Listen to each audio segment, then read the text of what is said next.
good afternoon, Western Oregon sports fans, and welcome to this edition of Wolves Weekly. I'm your host, Danny Barnes, and I'm joined today by head soccer coach Rod Fretz. Coach, you guys are off and running in your season already. Got a little taste of GNAC action last week. I want to hear a little bit about your team and just your different units going on right now. I'd like to hear about your goalkeepers to start with. Okay, well, we've got two pretty good goalkeepers returning. They both played quite a bit in the last couple of years, Kelsey Blatchley and Brittany Rigtrip. Right now, Brittany's our starter, and they're getting used to new defenders in front of them, so sometimes there are some adjustments to make there. We're running a new formation. We're trying to put our keepers into a position of more leadership in the back, kind of being the coach in the back of the field. They see the whole field. They've got a better perspective. And so I feel confident that we've got goalkeepers that can make us a successful team this year, but we're still going through some adjustments as a team in the early season here, and things are only going to get better, I think. Let's move up to that next line right up there. Tell me a little about your defensive core. Our defensive line, we've got a handful of new players in our defense, and we've been shuffling around a little bit. One of our strongest defenders, Becca Hoyland, has been out up until just last week, coming off of an injury. And so now we're working her back into the lineup, and that's caused some shuffling in some of the other positions. The good news is some players early in the season that had to step in and fill some time, fill some roles, got some good game experience out of that will pay off down the road.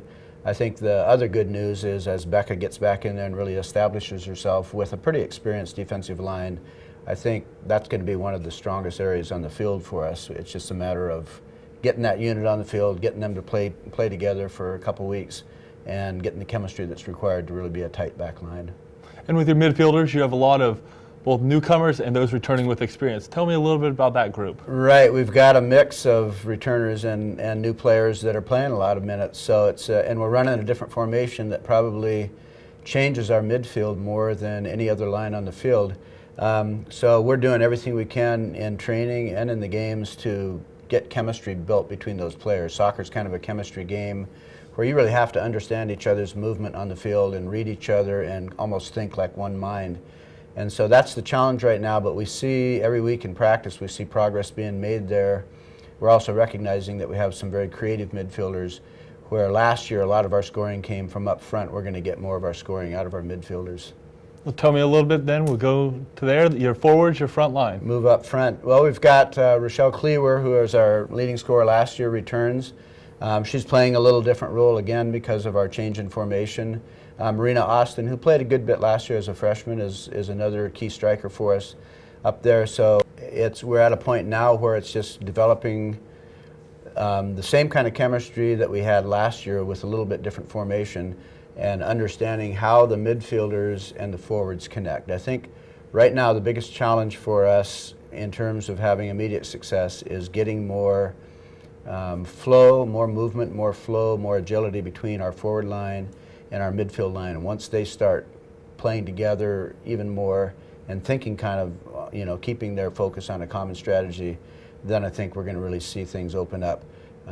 So now we're working through kind of some of the hurdles of that, but I think that the pieces are coming into place. And just like in any season, when you get into conference play, there's never really a break in order to make these improvements. There's never a break. It's tough, yeah. 2 games a week, you get a couple practice days in, and you're right back out there.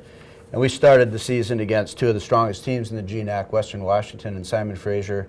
Took a little bit of a sting on the road, took a couple losses, but I think there's a ton of good material there that we can learn from, that we can work with, and only improve ourselves from those experiences. We made an improvement from the first game to the second. Still came out on the short end of the stick, but much better team performance. Saw some of the chemistry things, saw some of the being more disciplined defensively, keeping our lines tighter, saw some of that better in the second game, and so we're looking to just take another step forward from there. And it seems like that next step you're going to try to take forward will be this Thursday when you guys travel to Ellensburg to play Central Washington. Tell me a little bit about the Wildcats. Yeah, I think Central is an experienced team. They've got a lot of key returners from last year. They're a very athletic team. They play a pretty direct style, which is we've experienced some of that earlier in the season. We feel like we can break them down by being a patient team, by possessing the ball better. The real key is going to be keeping our midfield and our back line organized defensively. And the second key is making something happen out of our possession. We're getting better at being a possession team, but possessing the ball by itself doesn't do anything for you. You've got to attack the goal.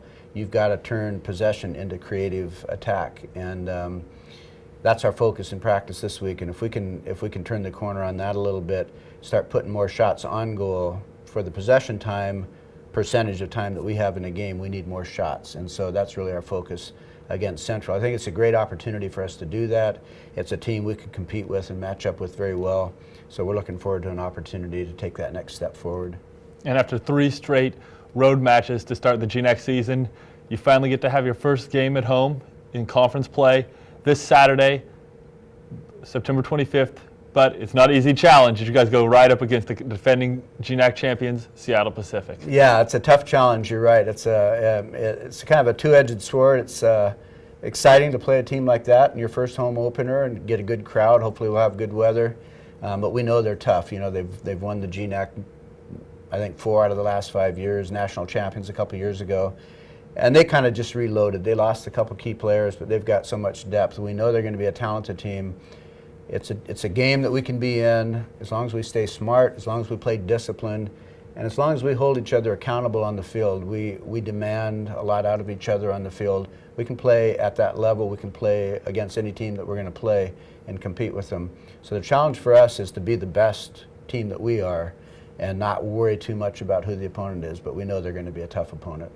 Well, as you mentioned, fans, you can get out to the game. There is always a good crowd out at Wolves Soccer, but you should come be a part of that this weekend as Western Oregon hosts 3 events back-to-back. We begin with the soccer match, as you mentioned, at 11 o'clock. We can go to football after that and volleyball that evening, but most importantly, get you out to the soccer match to support the Wolves as they take on the Seattle Pacific Falcons. So thank you very much for joining us on this edition of Wolves Weekly, and thank you, Coach, for stopping by the studio. You bet. Thanks for having us.